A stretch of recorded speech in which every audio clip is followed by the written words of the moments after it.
నమస్తే, very good morning. Welcome to the first edition. నేను బ్రహ్మిణి. ముందుగా వివిధ వార్తాపత్రికల్లోని ప్రధాన అంశాలు చూద్దాం. ఈనాడు పేపర్కి వెళ్దాం. ఈనాడు పేపర్లోని ప్రధాన అంశాలు ఒకసారి చూసినట్లయితే, మెర్సిన తెలుగు ప్రతిభా పద్మాలు డాక్టర్ నాగేశ్వర్ రెడ్డికి పద్మ విభూషణ్, బాలకృష్ణకు పద్మభూషణ్, మిరియాల అప్పారావు, మాడుగుల నాగఫణి శర్మలకు పద్మశ్రీ. ఇక మెరిసిన ప్రతిభా పద్మాలు అంటూ పద్మావతికి సంబంధించి వార్తా కథనాంశం చూసుకోవచ్చు. తొలి విడతగా మొత్తం 71 మందికి పురస్కారాలు. అలాగే రాష్ట్రపతి భవన్లో ప్రదానం చేసిన రాష్ట్రపతి ద్రౌపది ముర్ము. ఇక డీటెయిల్గా చూస్తే, ఏడాది గణతంత్ర దినోత్సవం సందర్భంగా కేంద్ర ప్రభుత్వం ప్రకటించిన పద్మ పురస్కారాల తొలి విడత ప్రధానోత్సవం ఢిల్లీలో రాష్ట్రపతి భవన్లో సోమవారం సాయంత్రం ఘనంగా జరిగింది. రాష్ట్రపతి ద్రౌపది ముర్ము మొత్తం 4 పద్మ విభూషణ్, 10 మందికి పద్మభూషణ్, 52 మందికి పద్మశ్రీలు ప్రదానం చేశారు. ఇక ఉపరాష్ట్రపతి జగదీప్ ధన్ఖడ్, ప్రధానమంత్రి నరేంద్ర మోదీ, హోంమంత్రి అమిత్ షా, కేంద్ర వ్యవసాయ మంత్రి శివరాజ్ సింగ్ చౌహాన్, అలాగే బొగ్గు గనుల శాఖ మంత్రి వారందరూ కూడా పాల్గొనడం జరిగింది. దానికి సంబంధించిన డీటెయిల్స్ చూసుకోవచ్చు. ఇక్కడ చిత్రాన్ని కూడా ఇచ్చారు. చిత్రానికి సంబంధించి రాష్ట్రపతి ద్రౌపది ముర్ము నుంచి పద్మ విభూషణ్ పురస్కారం అందుకుంటున్న ప్రముఖ జీర్ణకోశ వ్యాధుల నిపుణుడు డాక్టర్ డి నాగేశ్వర్ రెడ్డి. అలాగే ఇక్కడ లెఫ్ట్ సైడ్ లో చూసుకున్నట్లయితే పద్మభూషణ్ పురస్కారం స్వీకరిస్తున్న నందమూరి బాలకృష్ణ. ఇక బాలకృష్ణకు పద్మభూషణ్ పురస్కారం అయితే లభించింది. పద్మావతికి సంబంధించి కథనాంశాలు అయితే చూసుకోవచ్చు. మరో వార్తను చూసుకుందాం. ఆంధ్రప్రదేశ్ రాజధానిగా అమరావతికి చట్టబద్ధత, విభజన చట్టంలోనూ సవరణకు అవకాశం ఉందేమో పరిశీలిద్దాం. ఉమ్మడి రాజధానిగా హైదరాబాద్ గడువు ముగిసింది కాబట్టి ఇబ్బంది ఉండకపోవచ్చు. అలాగే ఈ అంశాన్ని ప్రధాని మోదీ దృష్టికి తీసుకెళ్తాను. ఇక రిటర్నబుల్ ఫ్లాట్కు రుణం ఇచ్చేలా బ్యాంకులతో మాట్లాడతా. అమరావతి ప్రస్థానాన్ని వివరిస్తూ మ్యూజియం ఏర్పాటు, రాజధాని రైతులు, మహిళలకు చంద్రబాబు అయితే హామీ ఇవ్వడం జరిగింది. అలాగే పునః ప్రారంభోత్సవానికి కుటుంబాలతో కలిసి రావాల్సిందిగా ఆహ్వానం. మే 2వ తేదీన అమరావతి పునః ప్రారంభోత్సవ శంకుస్థాపనకు ప్రధాని మోదీ రాబోతున్నారు. ఈ నేపథ్యంలోనే భారీ బహిరంగ సభ భారీగా ప్లాన్ చేస్తున్న నేపథ్యంలో కుటుంబంతో సహా కలిసి రావాలి అని చెప్పేసి కూడా ప్రజలకు చంద్రబాబు విజ్ఞప్తి చేయడం చూసుకోవచ్చు. డీటెయిల్గా చూసుకుందాం. ఆంధ్రప్రదేశ్ రాజధానిగా అమరావతిని నోటిఫై చేస్తూ విభజన చట్టంలో పార్లమెంటు ద్వారా సవరణ చేసేందుకు అవకాశం ఉందేమో పరిశీలించి చేయిద్దామని ముఖ్యమంత్రి చంద్రబాబు పేర్కొన్నారు. ఇక ఈ అంశాన్ని ప్రధాని నరేంద్ర మోదీ దృష్టికి తీసుకెళ్తానని రాజధాని రైతులకు ఆయన హామీ ఇచ్చారు. 2 తెలుగు రాష్ట్రాలకు 10 ఏళ్ల పాటు హైదరాబాద్ ఉమ్మడి రాజధానిగా ఉంటుందని విభజన చట్టంలో పేర్కొన్నారని, ఇక ఇప్పుడు ఆ గడువు ముగిసింది కాబట్టి ఆంధ్రప్రదేశ్ రాజధానిగా అమరావతిని నోటిఫై చేసేందుకు ఇబ్బంది ఉండకపోవచ్చని ఆయన పేర్కొన్నారు. ఇక రాజధాని అమరావతి పనుల్ని ప్రధాని మోదీ మే 2న పునః ప్రారంభించనున్న నేపథ్యంలో చంద్రబాబు ఉండవల్లిలోని తన నివాసంలో సోమవారం రాజధాని రైతులు, మహిళలతో ఆయన ప్రత్యేకంగా సమావేశమై మాట్లాడారు. ఇక రాజధాని పనుల పునః ప్రారంభోత్సవ కార్యక్రమానికి రాజధాని రైతులంతా కుటుంబ సభ్యులతో కలిసి రావాలి అని చెప్పేసి కూడా సీఎం ఆహ్వానించారు. ఈ సందర్భంగా రాజధాని రైతులు తమ ఆకాంక్షల్ని ఆయన ముందుంచారు. భవిష్యత్తులో ఎలాంటి ఇబ్బంది లేకుండా ఆంధ్రప్రదేశ్కు ఏకైక రాజధానిగా అమరావతిని కేంద్ర ప్రభుత్వం ప్రకటించేలా చేయాలని రైతులైతే కోరారు. ఇక అమరావతికి చట్టబద్ధత కల్పించే దిశగా అయితే ఆంధ్రప్రదేశ్ రాజధాని అమరావతికి చట్టబద్ధత ఉంటుందేమో పరిశీలిద్దామని చెప్పేసి కూడా కీలకమైన వ్యాఖ్యలు చేయడం జరిగింది. విభజన చట్టంలో సవరణకు అవకాశం ఉందేమో పరిశీలిద్దాం. ఎందుకంటే 10 ఏళ్లు ఉమ్మడి రాజధానిగా హైదరాబాద్ ఉన్నప్పటికీ ఇప్పుడు ఆ గడువు ముగిసిన నేపథ్యంలో దీనికోసం విభజన చట్టంలో సవరణ ఉందేమో పరిశీలిద్దాం. అంటే చట్టరీత్యా రాజధానికి సంబంధించి ప్రధాని మోదీ దృష్టికి కూడా తీసుకెళ్తాను. గడువు ముగిసింది కాబట్టి ఇబ్బంది అయితే ఉండకపోవచ్చు. చట్టబద్ధత కల్పించడానికి, నోటిఫై చేయడానికి రాజధానికి సంబంధించి, ఏపీకి సంబంధించి అని చెప్పేసి చంద్రబాబు కీలక వ్యాఖ్యలు చేయడం జరిగింది. అలాగే మే 2న పునః ప్రారంభోత్సవ పనులకు సంబంధించి ప్రధాని మోదీ వస్తున్న నేపథ్యంలో అమరావతి భూములు ఇచ్చిన రైతులందరూ కుటుంబంతో కలిసి రావాలని వారిని కూడా ఆహ్వానించడం జరిగింది. దానికి సంబంధించిన వార్తా కథనాంశం చూసుకోవచ్చు. ఇక మరో వార్తను చూసుకున్నట్లే, ఔరా సూర్య ఐపీఎల్లో 14 ఏళ్ల కుర్రాడి వీర విహారం, 35 బంతుల్లోనే సెంచరీ. వైభవ్ సూర్యవంశీ అతని పేరు. ఇక ఔరా సూర్య అంటూ ఐపీఎల్లో నిన్న జరిగినటువంటి మ్యాచ్లో 14 ఏళ్ల కుర్రాడు వీర విహారం చేస్తాడు. 35 బంతుల్లోనే సెంచరీ, కేవలం 35 బాల్స్లలో సెంచరీ కొట్టడం రికార్డ్ అయితే సృష్టించాడు వైభవ్ సూర్యవంశీ అని చెప్పేసి. ఇక మిగతా వివరాలు లోపలి పేజీలో అంటూ కూడా ఒక అబ్బాయి చిత్రాన్ని కూడా ఇవ్వడం జరిగింది. ఇక మరో వార్తను చూసుకుందాం. మున్సిపల్ ఉప ఎన్నికల్లో కూటమి విజయ పతాక. విశాఖ, గుంటూరు మేయర్లుగా శ్రీనివాసరావు, రవీంద్రన ఎన్నిక. కూటమి ఖాతాలోకి కుప్పం, తుని, పాలకొండ చైర్పర్సన్ల స్థానాలు. ఇక పలు చోట్ల వైకాపా సభ్యుల గైర్హాజరు. మున్సిపల్ ఉప ఎన్నికల్లో కూటమి విజయ పతాకం అయితే ఎగరేసింది. ఎప్పుడెప్పుడు ఎవరెవరు గెలుస్తారా అనే ఉత్కంఠభరితంగా ఉన్న నేపథ్యంలో కొన్ని చోట్ల ఏకగ్రీవంగా కూడా అయిన నేపథ్యంలో చూసుకోవచ్చు. రాష్ట్ర వ్యాప్తంగా పలు పట్టణ స్థానిక సంస్థల్లో నగర మేయర్, మున్సిపల్, నగర పంచాయతీల చైర్పర్సన్, వైస్ చైర్పర్సన్ స్థానాలకు సోమవారం జరిగిన ఉప ఎన్నికల్లో ఎన్డీఏ పార్టీలు విజయం సాధించాయి. విశాఖపట్నం, గుంటూరు కార్పొరేషన్లో మేయర్ స్థానాలపై టీడీపీ జెండా ఎగురవేసింది. 2 చోట్ల ఆ పార్టీ కార్పొరేటర్లు, మేయర్లు ఎన్నికయ్యారు. విశాఖలో మేయర్ ఎన్నికైతే ఏకగ్రీవమైంది. మహావిశాఖ మేయర్ ఎన్నికైతే ఏకగ్రీవమైంది. అలాగే గుంటూరులో కూటమి, వైకాపా అభ్యర్థులు పోటీ పడ్డారు. కుప్పం, తుని మున్సిపల్, అలాగే పాలకొండ నగర పంచాయతీ చైర్పర్సన్లుగా కూటమి అభ్యర్థులు వరుసగా సెల్వరాజ్, భువనసుందరి, మల్లేశ్వరి గెలుపొందారు. అలాగే తుని, తాడిపత్రి, మాచర్ల మున్సిపాలిటీలోనూ వైస్ చైర్పర్సన్ స్థానాలు కూటమి ఖాతాలో చేరాయి. తాడిపత్రిలో 2వ వైస్ చైర్పర్సన్ స్వతంత్ర అభ్యర్థిగా ఎన్నికయ్యారు. విశాఖ, గుంటూరు మేయర్లుగా అయితే శ్రీనివాసరావు, రవీంద్ర ఎన్నికయ్యారు. అలాగే కూటమి ఖాతాలోకి కుప్పం, తుని, పాలకొండ చైర్పర్సన్ స్థానాలు. పలుచోట్ల వైసీపీ సభ్యులు కూడా గైర్హాజరు అయ్యారని చెప్పేసి నిన్న జరిగిన స్థానిక మున్సిపల్ ఉప ఎన్నికలకు సంబంధించి విశాఖ మేయర్కి సంబంధించి కూడా కీలకమైన ఒక వార్తను చూసుకోవచ్చు. ఏకగ్రీవమైన నేపథ్యంలో మహావిశాఖ మేయర్ పీఠం. అలాగే మరో వార్తను చూసుకుందాం. క్రమశిక్షణకు ప్రతిఫలం భాజపా క్రమశిక్షణ సంఘం చైర్మన్ పాకా సత్యనారాయణకు రాజ్యసభ టికెట్. కూటమి అభ్యర్థిగా నిండు నామినేషన్. భీమవరం నేతల్లో మరొకరికి అవకాశం. ఇక క్రమశిక్షణకు ప్రతిఫలం అంటూ కూడా ఒక వార్తా కథనాంశం చూసుకోవచ్చు. భాజపా క్రమశిక్షణ సంఘం చైర్మన్ పాకా సత్యనారాయణకు రాజ్యసభ టికెట్ వచ్చే అవకాశం ఉంది. ఇక కూటమి అభ్యర్థిగా నిండు నామినేషన్ వేయబోతున్నారు. భీమవరం నేతల్లో మరొకరికి కూడా అవకాశం ఉండబోతుంది. దీనికి సంబంధించిన వార్తా కథనాంశాన్ని పేపర్ 2లో డీటెయిల్గా ఉండబోతున్నాయి అంటూ కూడా ఇవ్వడం జరిగింది. అలాగే రైట్, ఇక మరో పేపర్ తీసుకుందాం. మరో పేపర్లోని ప్రధానాంశాలు ఒకసారి చూద్దాం.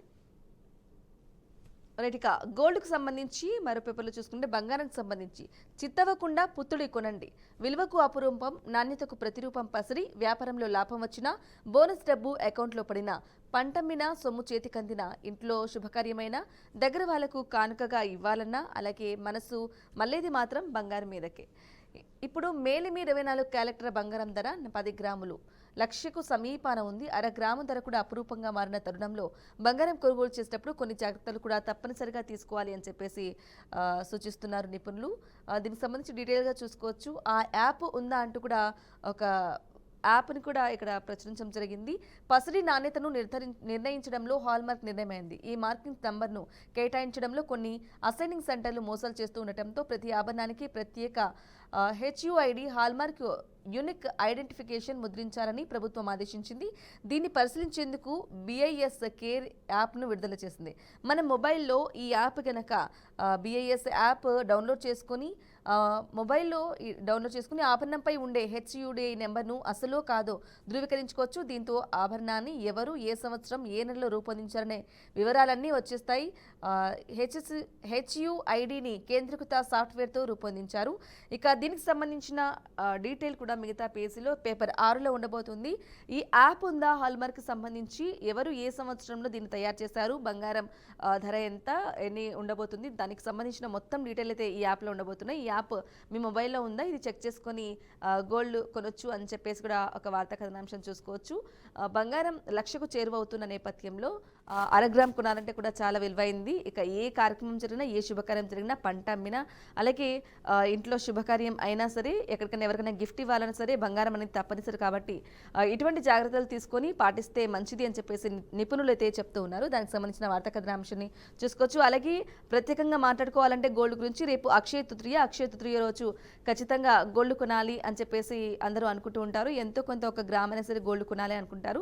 ఈ నేపథ్యంలో కొన్ని జాగ్రత్తలు, సూచనలు పాటించి గోల్డ్ కొంటే మంచిది అని చెప్పేసి ఒక వార్తా కథనాంశం చూసుకోవచ్చు. మరో వార్తను చూసుకున్నట్లయితే అభద్రతలో కేసీఆర్, భారసాను ప్రజలు నమ్మే పరిస్థితి అయితే లేదు. రాహుల్ గాంధీకి నాకు మధ్య అంతరం అవాస్తవం. అలాగే కొందరు అధికారులు సంపాదన వైపు చూస్తున్నారు. మీడియాతో ఇష్టాగోష్ఠిలో సీఎం రేవంత్ రెడ్డి అయితే ఈ వ్యాఖ్యలు చేశారు. అభద్రతా భావంలో కేసీఆర్ అయితే ఉన్నారు అని చెప్పేసి కూడా వ్యాఖ్యానించారు. సమావేశంలో చర్చిస్తున్న సీఎం రేవంత్ రెడ్డి, అలాగే సీనియర్ నాయకులు జానారెడ్డి, అలాగే కేశవరావు కూడా చిత్రంలో ఉన్నారు. అణగారిన వర్గాలకు అభ్యున్నతితోనే సమాజంలో మార్పు, అందుకే అప్పట్లో మావోయిస్టులతో చర్చలు. సీఎం రేవంత్ రెడ్డితో అనుభవాలను పంచుకున్న జానారెడ్డి, కేశవరావు శాంతి చర్చలపై అధిష్టానం అభిప్రాయం కోరాలని కూడా నిర్ణయించారు. ఇక మిగతా డీటెయిల్ అన్ని పేపర్లో ఉన్నారు. ఒకసారి డీటెయిల్గా చూసుకుందాం. ఎలకతుర్తి సభలో కేసీఆర్ మాటల్లో అభద్రత కనిపించింది. ఆయన ప్రసంగంలో పసలేదు, స్పష్టత లేదు. కాంగ్రెస్ పై తన అక్కసును అంతా వెళ్ళకక్కారు. కేసీఆర్ ఏం మాట్లాడినా, ఏం చేసినా భారత భారతను ప్రజలైతే నమ్మే పరిస్థితే లేదు. అలాగే అసెంబ్లీలో భారత తరపున మాట్లాడుతున్నది పిల్లగాళ్ళని ఆయనే చెప్పేశారు. మరి వారిని ఎందుకు అసెంబ్లీకి పంపిస్తున్నారు అని ముఖ్యమంత్రి రేవంత్ రెడ్డి విమర్శించారు. కాంగ్రెస్ సీనియర్ నేత మాజీ మంత్రి జానారెడ్డి ఇంటికి వద్ద సోమవారం సీఎం మీడియా సమావేశం ఇష్టాగోష్ఠి నిర్వహించారు. ఈ నేపథ్యంలోనే కేసీఆర్ పై మాట్లాడడం జరిగింది. మొన్న జరిగిన ఎలకతుర్తిలో రజతోత్సవ సభలో సీఎం కేసీఆర్ మాట్లాడింది అభద్రతా భావంతోనే కేసీఆర్ మాట్లాడారు. ఎవరు ఎన్ని చెప్పినా కూడా బీఆర్ఎస్ పార్టీని ఖచ్చితంగా కేసీఆర్ చెప్పినా ఎవరు చెప్పినా ప్రజలు నమ్మే పరిస్థితిలో లేదు అని చెప్పేసి కూడా మాట్లాడడం జరిగింది. ఇక జానారెడ్డి అలాగే కేశవరావుతో కూడా మావోయిస్టులకు సంబంధించి శాంతి చర్చలకు సంబంధించి కూడా వాళ్ళతో చర్చించడం జరిగింది. అధిష్టానానికి దీనికి సంబంధించిన నిర్ణయించాలి అని చెప్పేసి కూడా అభిప్రాయం కోరాలని కూడా నిర్ణయించారు. ఇక మరో వార్త చూసుకుందాం. ముఖ్య సమాచార కమిషనర్గా చంద్రశేఖర్ రెడ్డి, మరో 6 కమిషనర్ల నియామకం. ఇక సీఎం ముఖ్య కార్యదర్శిగా ప్రిన్సిపల్ చీఫ్ కన్జర్వేటర్ ఆఫ్గా ఫారెస్టర్గా పనిచేస్తున్న డాక్టర్ జి చంద్రశేఖర్ రెడ్డిని రాష్ట్ర ముఖ్య సమాచార కమిషనర్గా నియమించేందుకు గవర్నర్ అయితే జిష్ణుదేవ్ వర్మ సోమవారం ఆమోదం తెలిపినట్లు తెలిసింది. ఇక సమాచార కమిషనర్లుగా ప్రస్తుతం ముఖ్యమంత్రి ప్రధాన ప్రజా సంబంధాల అధికారిగా పనిచేస్తున్న అయోధ్య రెడ్డితో పాటు వేర్వేరు రంగాలకు చెందిన పివి శ్రీనివాస్, వైష్ణవి, రాములు, పర్వీన్ మోహసిన్, కుప్పర హరిప్రసాద్ రావులు నియామకానికి కూడా గవర్నర్ ఆమోదముద్ర వేసినట్లు సమాచారం. 1-2 రోజుల్లో వీరి నియామకాలకు ఉత్తర్వులైతే ఉండబోతున్నాయి. ఇక ఎంసీఆర్హెచ్ ఆర్డీఐ వైస్ చైర్మన్గా శాంతి కుమారి చైర్పర్సన్గా అని చెప్పేసి కూడా ఇవ్వడం జరిగింది. దానికి సంబంధించిన వార్తలన్నీ మిగతా లోపలి పేజీలో పేపర్ 6లో ఉండబోతున్నాయి అంటూ కూడా ఇవ్వడం జరిగింది. మరో వార్త చూసుకుందాం. ఇక 400 నుంచి 600 చదరపు అడుగుల లోపే ఇందిరమ్మ ఇళ్లపై గృహ నిర్మాణాల శాఖ అధికారులు నిబంధనతే విధించారు. 400 నుంచి 600 అడుగుల లోపే ఇళ్ల నిర్మాణం ఉండాలి అని చెప్పేసి కూడా నిబంధనలు అయితే ఉన్నాయి. ఈ నేపథ్యంలో పలు చోట్ల అయోమయంలో లబ్ధిదారులు ఇందిరమ్మ ఇంటి నిర్మాణానికి 400 నుంచి 600 చదరపు అడుగుల విస్తీర్ణంలోనే నిర్మించుకోవాలని ప్రభుత్వం షరతు పెడుతూ ఉండటంతో పలువురు లబ్ధిదారులు అయోమయానికి గురవుతున్నారు. ఇందిరమ్మ ఇళ్ల నిర్మాణంలో భాగంగా మొదటి విడతలో రాష్ట్రంలో 70.122 ఇళ్లకు ప్రభుత్వం అనుమతి ఇచ్చింది. ఇందులో 2830 మంది లబ్ధిదారులు పునాది పూర్తి చేసుకున్నారు. ఇందులో సుమారు 280 మందికి పైగా 600 చదరపు అడుగుల పైగానే ఇంటి నిర్మాణాన్ని చేపట్టినట్లు గుర్తించిన అధికారులు మొదటి విడత బిల్లు ₹1,00,000 విడుదల నిరాకరించారు. మళ్లీ ప్రభుత్వ నిబంధనల ప్రకారం పునాదిలో మార్పులు చేసుకుంటేనే బిల్లులు అందిస్తామని చెబుతున్నారు. ఇక అప్పుడలా ఇప్పుడులా ఇలా అయితే ఎలా అని చెప్పేసి కూడా కొంత సందిగ్ధత ఉన్నారు లబ్ధిదారులందరూ.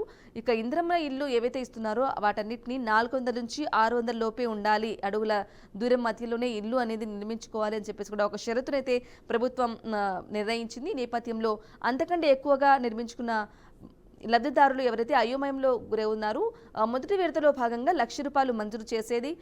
400 నుంచి 600 అడుగులు ఉన్న వారికి మాత్రమే ₹1,00,000 విడుదల చేశారు. అంతకంటే ఎక్కువగా అంటే కట్టుకున్న వాళ్ళకు సంబంధించి వాటిని కుదించి 4 నుంచి 600 లోపు కట్టుకుంటున్న వాళ్ళకి మాత్రమే ₹1,00,000 ఇస్తాం, లేదంటే వాటిని ఆపే పరిస్థితి ఉంది. మరేమో అప్పుడేమో అలా, మరి ఇప్పుడేమో ఇలా మాట్లాడుతున్నారు. ఇలా అయితే ఎలా అని చెప్పేసి కూడా లబ్ధిదారులు కొంత అయోమయంలో ఉండడం చూసుకోవచ్చు. ఇక ఇందిరమ్మ ఇళ్ల పథకంలో భాగంగా సొంత స్థలాలు ఉన్నవారు తమకు నచ్చిన విస్తీర్ణంలో నిర్మాణాలు చేసుకోవచ్చని, ఇంటి నిర్మాణానికి 5 లక్షలు ఇస్తామని ప్రభుత్వం పలు సందర్భాల్లో వెల్లడించింది.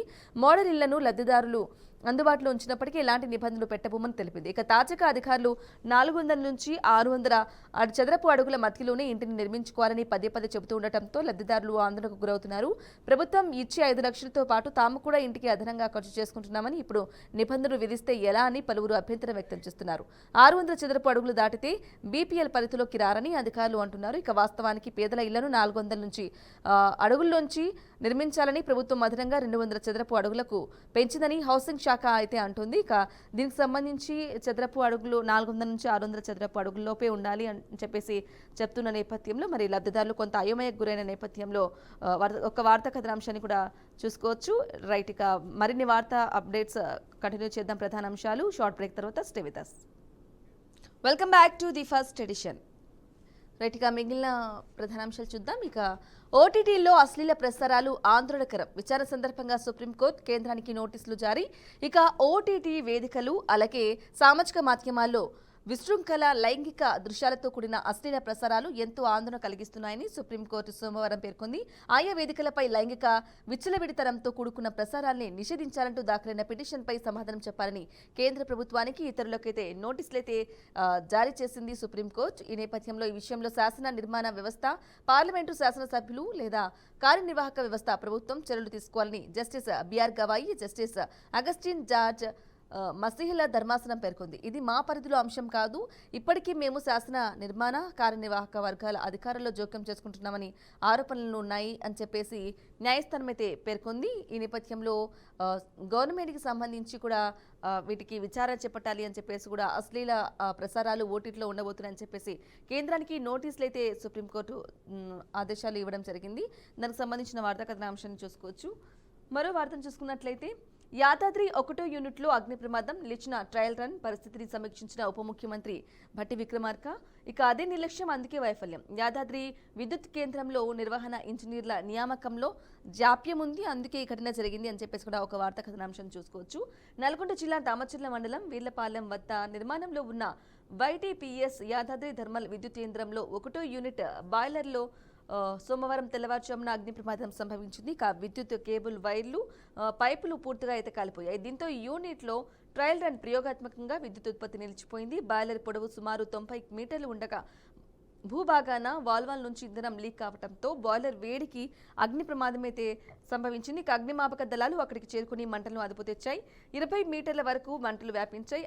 ఆయిల్ లీకేజీతోనే ప్రమాదం జరిగినట్లు జెన్కో అధికారులైతే గుర్తించి ప్రభుత్వానికి ప్రాథమిక నివేదికను అందించారు. ఈ యూనిట్ BHEL ఆధీనంలో ట్రయల్ రన్ ఆపరేషన్లో ఉంది. ఇక నిర్మాణ దశలోనే ఉందని, COD పూర్తి కాలేదని, మరమ్మత్తు పనులు 10 రోజుల్లో పూర్తి చేస్తామని YTPS project director B Vikas Mishra, CE Sammaiah అయితే వెల్లడించారు. ఇక ఘటనకు సంబంధించి మిగతావి డీటెయిల్గా అంటే మిగతా లోపలి పేజీలు అంటూ కూడా ఇవ్వడం జరిగింది. ఇక చెలరేగుతున్న మంటలు, ఆ ఘటనకు సంబంధించి ఒక చిత్రాన్ని కూడా చూసుకోవచ్చు. అదే నిర్లక్ష్యం, అందుకే వైఫల్యం, అందుకే ఈ విధంగా జరిగింది, ఈ ఘటన జరిగింది.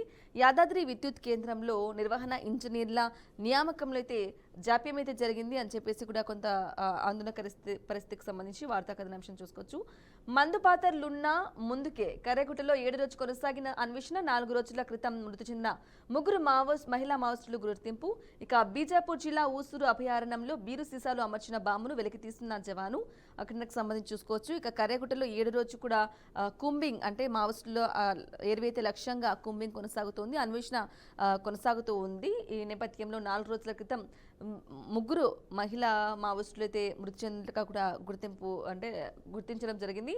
అలాగే అక్కడ మందు పాత్రకు సంబంధించిన ఒక బాంబును, గాజు బాంబును కూడా పెట్టడం జరిగింది. బీరు సీసాలు అమర్చిన బాంబును కూడా వెలికితీస్తున్నారు జవాన్. దానికి సంబంధించిన వార్తా కథనాంశం చూసుకోవచ్చు. ఇక మందు పాత్రలున్న ముందుకు కదులుతామంటూ కూడా ఒక వార్తా కథనాంశాన్ని జవాన్కి సంబంధించి చూసుకోవచ్చు. మిగిలిన పేపర్ 5లో ఇవ్వడం జరిగింది. ఇక నేటి నుంచి ఎప్సెట్ పరీక్షలు, నిమిషం ఆలస్యమైన అనుమతి లేదు.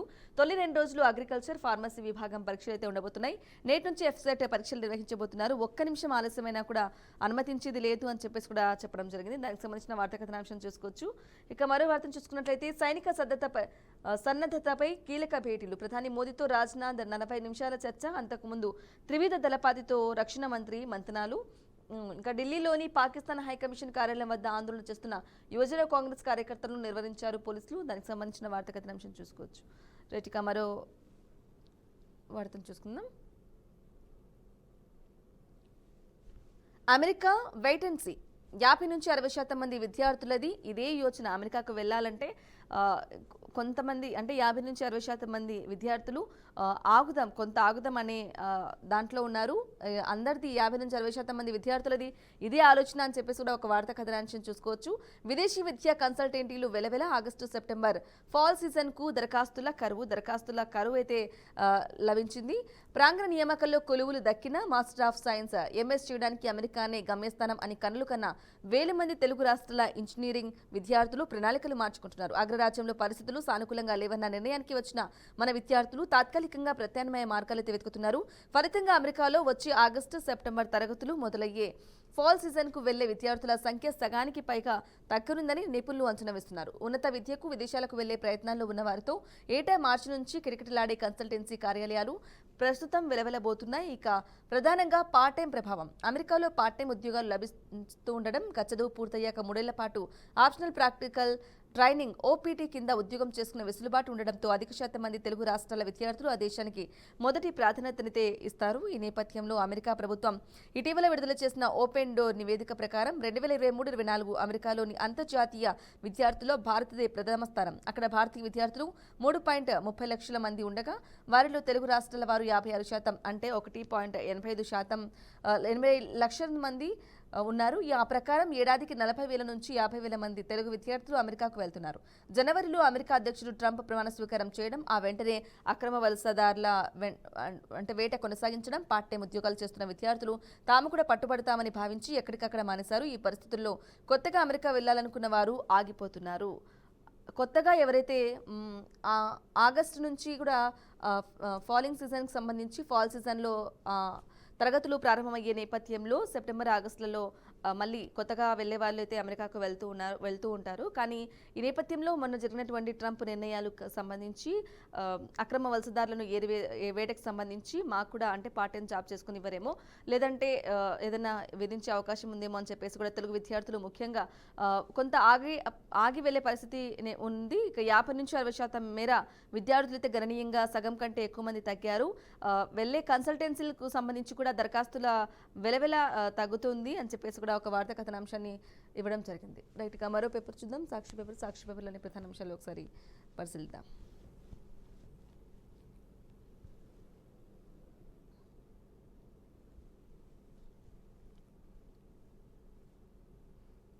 రైట్గా 100 రోజుల ట్రంపరితనం. ట్రంప్ అమెరికా అధ్యక్ష పగ్గాలు చేపట్టి మంగళవారానికి 100 రోజులైతే ముగిసిపోయాయి. ఇక పూటకో మాట రోజుకో వైఖరి అన్నట్లుగా పదే నిర్ణయాలను మార్చుకుంటూ నవల పాలవుతున్నారు ట్రంప్ మీద అంత వ్యతిరేకత ఉన్న నేపథ్యంలో పూటకొక మాట మాట్లాడుతున్నారు.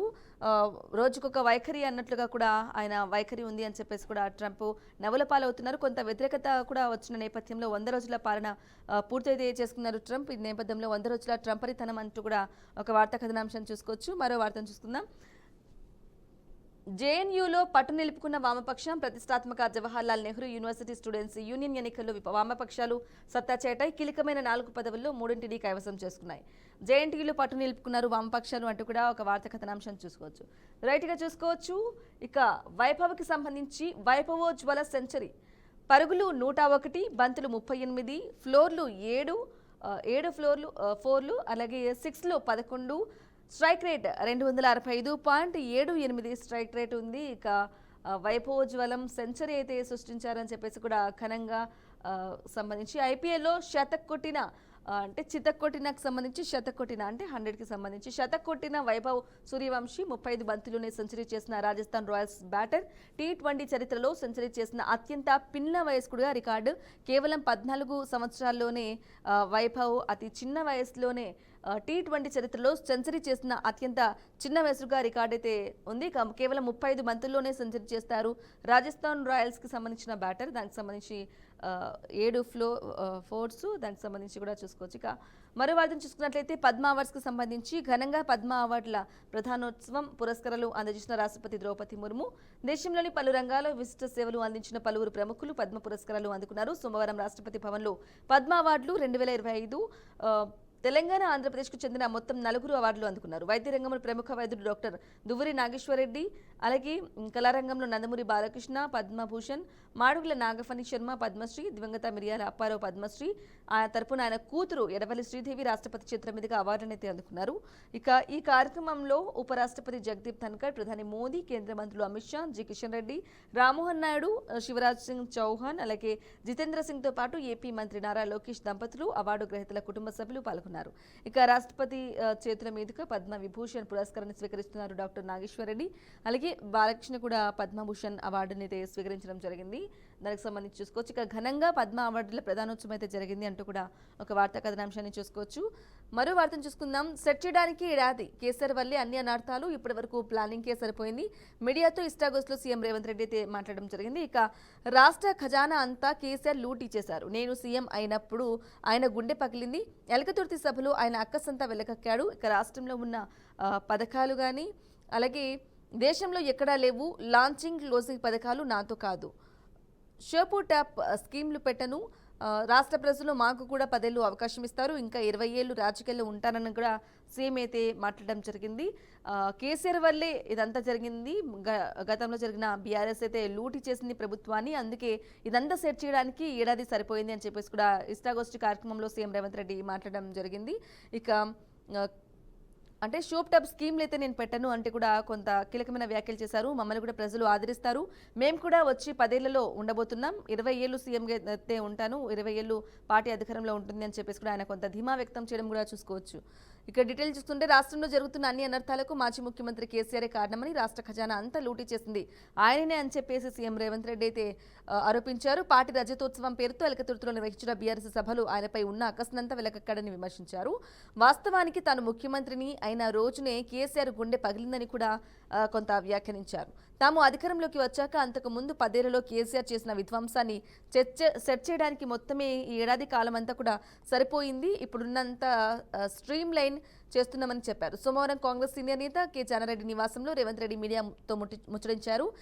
బీఆర్ఎస్ సభ, మావోయిస్టుల సమస్య, కేసీఆర్ పాలన, తన పనితీరు, రాష్ట్రంలో అమలవుతున్న పథకాలు, రాహుల్ గాంధీతో తనకున్న మైత్రి తదితర అంశాలపై కూడా ఆయన మాట్లాడడం జరిగింది. ఇక ఎవరు అడుగుతున్నారని అరెస్టులైతే ఉండవు, ఇక కేసీఆర్ ప్రసంగంలో పసలేదు, బీఆర్ఎస్ ఎలకతుర్తి సభ కంటే నేను గజ్వేల్లో పెట్టిన సభే హైలైట్, ఖమ్మంలో జరిగిన రాహుల్ గాంధీ సభకు బీఆర్ఎస్ హయాంలో కనీసం బస్సులు కూడా ఇవ్వలేదు, కానీ మేము బీఆర్ఎస్ నేతలు అడిగినవన్నీ బస్సులు కూడా ఇచ్చాము, అలాగే తద్వారా ఆర్టీసీకి ఆదాయం కూడా వచ్చింది. హరీష్ కేటీఆర్లు చిన్నపిల్లల్ని నేను అసెంబ్లీలో మాట్లాడిన విషయాన్ని కేసీఆర్ ఎలకతుర్తి సభలో చెప్పారు. మరి పిల్లగాళ్లను అసెంబ్లీకి ఎందుకు పంపిస్తున్నారు? కేసీఆర్ మోదీ వారి అవసరాలకు అనుగుణంగా మాట్లాడుతున్నారు. అలాగే కేసీఆర్ తరహాలో నేను చట్టాన్ని అతిక్రమించి పనిచేయను, ఎవరు అడుగుతున్నారని అరెస్టులు చేసే పరిస్థితి ఉండదు, కక్ష సాధింపు చర్యలకు పాల్పడిది లేదు, చట్ట ప్రకారమే శిక్షిస్తాము, చట్ట ప్రకారమే ఏదైనా ఉంటుంది ప్రాసెస్ అని చెప్పేసి కూడా రేవంత్ రెడ్డి అయితే చెప్పడం జరిగింది. ఇక కేసీఆర్ ప్రసంగంలో పసలేదు, ఆయన సభ కంటే నేను పెట్టిన గజ్వేల్లో సభ నిర్వహించినప్పుడు గజ్వేల్లో ఉన్న సభనే హైలైట్ అయితే నిలిచింది అంటూ కూడా కొన్ని ఆరోపణలు అయితే మాట్లాడడం అయితే జరిగింది. ఇక లోకాయుక్త ఉపలోకాయుక్తం ప్రమాణం, లోకాయుక్త జస్టిస్ రాజశేఖర్ రెడ్డి, ఉపలోకాయుక్తగా బిఎస్ జగ్జీవన్ కుమార్ ప్రమాణ స్వీకారం చేశారు.